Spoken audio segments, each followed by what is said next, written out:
Hey everybody, Dustin Schmidt back here again. Today I'm going to talk about the new kit that I put together for my Canon C500 Mark II.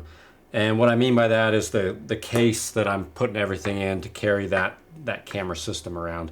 One of the things that I like to do is try to confine different systems to cases so that I know when I pull out one case it has everything that I need to run that camera system.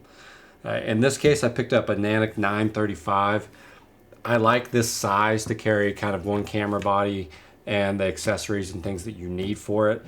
This is a carry-on size. They make similar sizes. They also make Pelican, for example, has a Pelican 1535.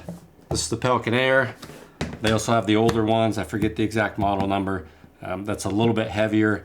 Definitely prefer the Air because it weighs less and gives you just as much room. Like I said, in this case I got the Nanic because it was on sale at B&H. Sometimes they have those sales. This is essentially the same size, like I said, and it's airline carry-on size approved. Has wheels, has a handle, hard case for when the stuff's getting banged around. Although this is not getting checked, this is typically going to be carried on. I think the benefit of this size, one, is even if you're not flying and you're just packing this in cars, this is a much easier size to fit when you're trying to Tetris stuff into a vehicle, especially if you don't have something like a production van, and I do not. I just put this stuff in regular vehicles, so it makes it a little bit handier for that. I started to navigate towards this size of case. As I've started to get a little bit older, stuff's getting heavier. I used to try to combine, you know, camera body, lenses, monitors, peripherals, all that kind of stuff into larger cases, and I'll show you what that looks like.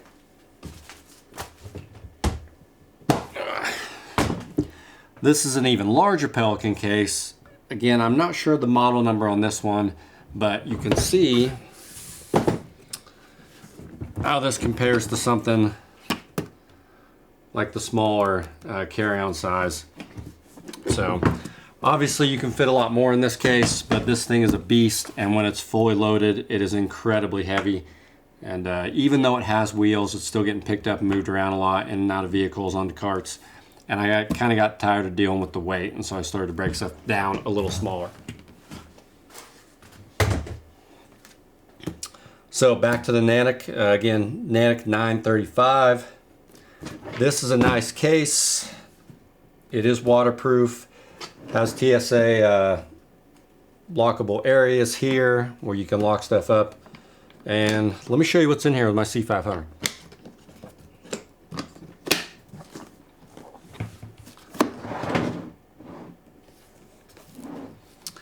So here's the case. I'm going to very quickly run down where everything's at in here, and then we're going to take it out. I'm going to show you how quickly this deploys, and I think that's the key thing of just having everything with its own place. So first thing we've got here is we've got the monitor unit, which is the C500 monitor unit, the one that comes with the camera, has the cable that provides power and video signal. And the way I have mine mounted is on a long NATO rail that goes on a 15mm rod.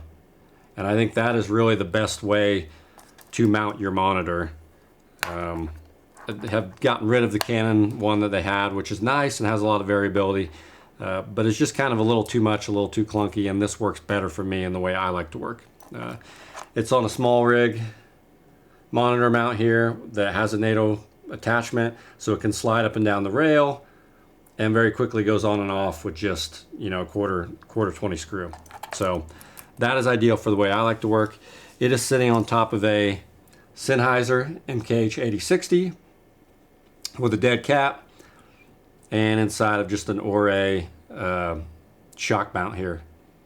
And this goes on the side of the camera. We're going to show that when we go put the camera together. For now I'm going to put this stuff back in here. 8060 is a great on-camera shotgun mic, provides great sound. And that goes right there in the side. Over here we've got our handle, which is the standard Canon handle. Great handle. I actually really love this handle. I love that you can put it on an arm with an extension cable if you need to, and when you're going shoulder mounted you can have it down here lower. Has some customizable buttons and record trigger things like that. Comes with the camera, which is fantastic. That's really great. And then this is a little small 15mm spud and NATO clamp that goes on top of the camera. Again, I'll show you that when we put it together. And this is what my long NATO rail monitor mounts onto. That just fits in there. Here I've got two V-mount batteries. One is a 150 watt hour and one is a 99, essentially 100 watt hour. This one's from Small Rig.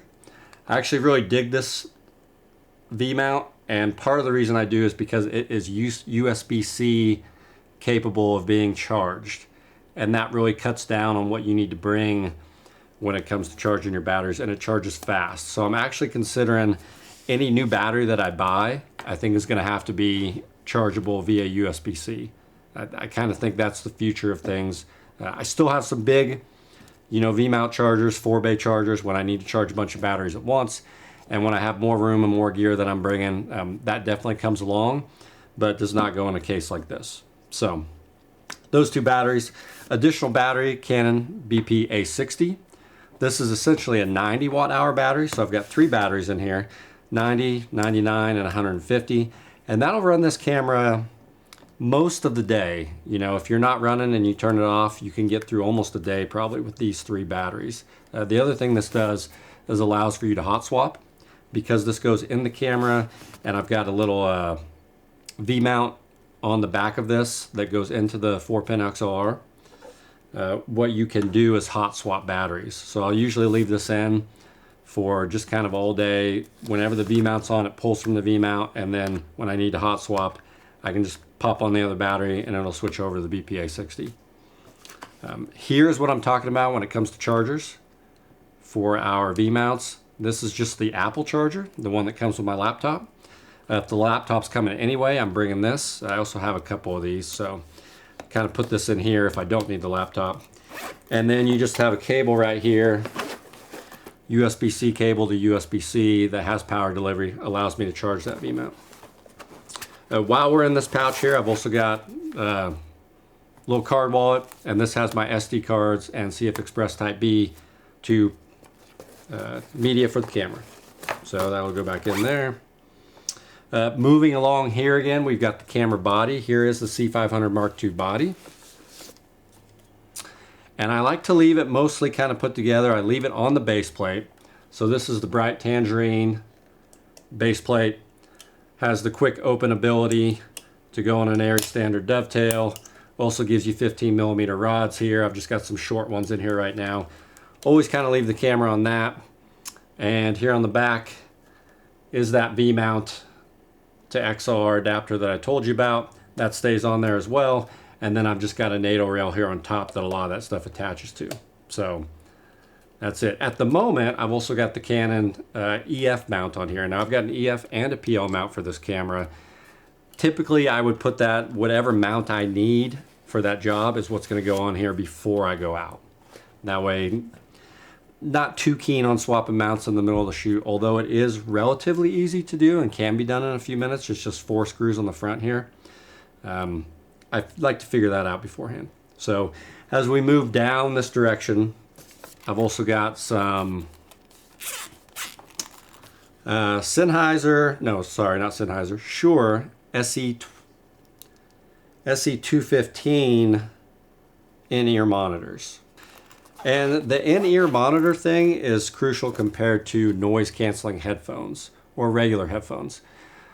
I would prefer regular headphones even over noise canceling. What you don't really want when you're out on production is noise canceling headphones. You want to hear if there's noise out there and your microphone's picking it up, you need to know that and you need to be able to adjust and do what you need to do. So the difference between an in-ear monitor and something like a regular headphone, this is going to give you a little more, it's going to fit with your ear a little bit better. So in that sense, it kind of does cancel out some of the outside noise. And it's just a more proper headphone for what I would say video production. Although I see people using Apple earbuds all the time, kind of depends on what you're doing. Also over here in this long slot at the end, I have my portable D-tap charger. This is just a really cheap Castar V-mount charger. See if we can get that in focus. There we go. And I've just taken out the longer cable and put in one of these little Apple spuds here to plug into the wall. And this is because all of my batteries are not USB-C. This one, for example, can charge via the D-tap. And so I need to carry one of those along just in case. And then under that, we have our handle. This is my monster handle unit here. Consists of a NATO rail mountable handle. This is from Bright Tangerine. Has their dual 15mm rods on the front in case you wanted to run some motors or something off that. In this case, I have small 15mm rod and a little attachment here. This is where I mount my microphone. Goes right here. I've got another monitor clamp on top in case I want to mount my monitor up top and not run with the long NATO rail on the side. And then I've got a handle extension from Small Rig right here as well on the back, just because I find it's helpful to be able to find your center of gravity with a longer handle. So that goes in here. And then up here we've got the rest of our audio stuff. We've got small XLR audio cable here. I like these low profile ones. That is for our onboard mic. And then we have our Tentacle Sync timecode box, and just the adapter for that to go into the timecode port on the C500 Mark II. Usually like to run timecode into my cameras and just leave that box attached at all times. Down here in this pouch I've got a card reader. This is a dual card reader. It's a Pro Grade CF Express Type B and also SD card, which is what C500 II takes, and then the cable for that is also in here. So that way I could read my media. And then here I've just got an eye bolt actually. This is a 3/8 eye bolt that I just picked up at like a Home Depot type place. And this will screw into the top handle. If I'm gonna run an easy rig, I can just find the balance point for that, screw it in, and now I'm able to quickly mount my camera to an easy rig. And I do that because the easy rig setup that I'm using has kind of the Kong clip that clips down in it. And then lastly, here in the back, I've just got a XLR audio cable right here. I forget exactly how long that is, but long enough that if I needed to do a sit-down interview and even just take the 8060 off my camera and boom that closer to talent, I could do that, and so I've got that built in. So that is the full extent of what's in this kit. You'll notice there are no lenses in this kit. Again, I'm going to bring whatever lenses I need for the job, and those will either go maybe in a separate case or in a backpack or something like that if I need to travel super light. So let's take this out and I'll show you how quickly we can deploy this kit once we're on set. Okay, we've arrived on set. We've got our tripod set up. We're going to get our camera rig all set up and find our angles and things.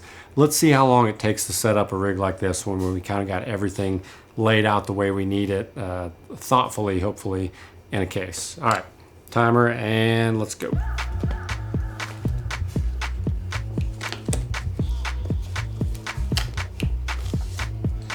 So first thing we've got is our camera body here.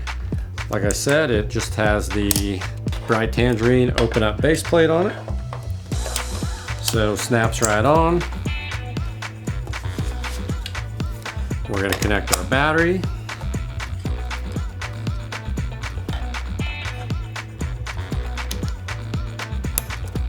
And our 4-pin XLR, BPA 60. Now we've got our hot swap. Let's get our NATO top handle on here.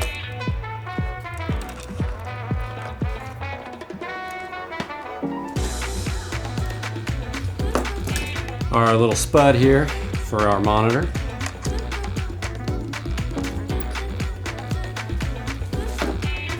And monitors going on.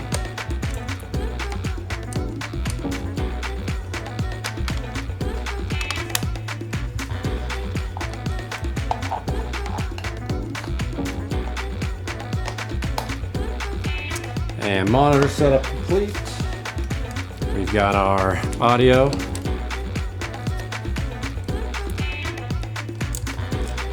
On camera mic.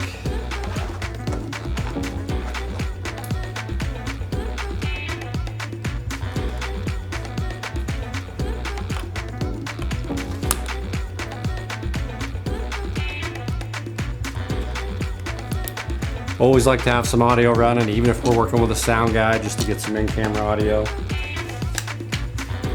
We're going to connect our hand grip.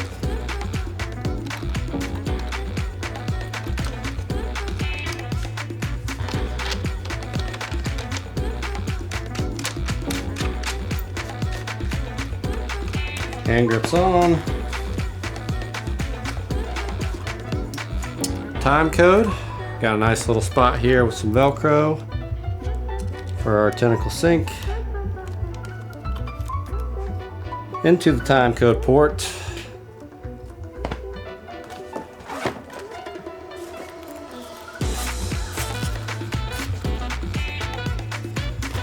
In-ear monitors for monitoring.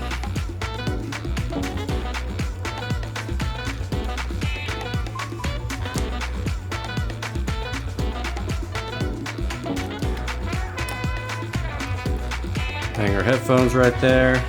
And all we gotta do is put the lens on here. So let's grab a standard EF lens.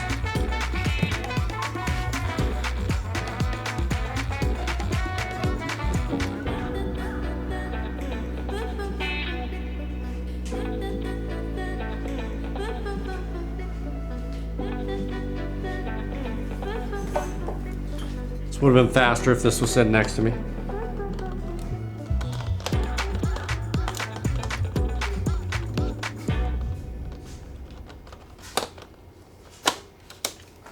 All right, if I knew how to do that, and we're ready to go. Hooray! So spin this camera around so you can kind of see what we got going on here. Again, battery setup on the back. We've got our dual batteries for hot swap. We've got headphones in, we've got time code, we've got our on-camera audio. We have our monitoring set up right here. Allows us to fold that in for when we need to travel. And also gives us some adjustability in terms of where this should be positioned. We can position it back further here. We can put it up high if we need to operate up there.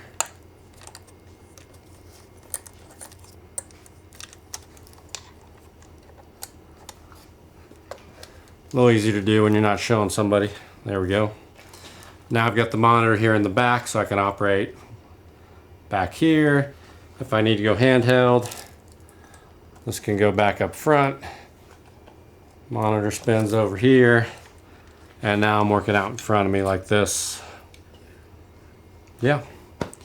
And that's how quickly we can deploy our C500 Mark II. So there it is. There's our case setup and our quick camera setup for rigging out our C500 Mark II in its own case. So thanks for watching, and we'll see you next time.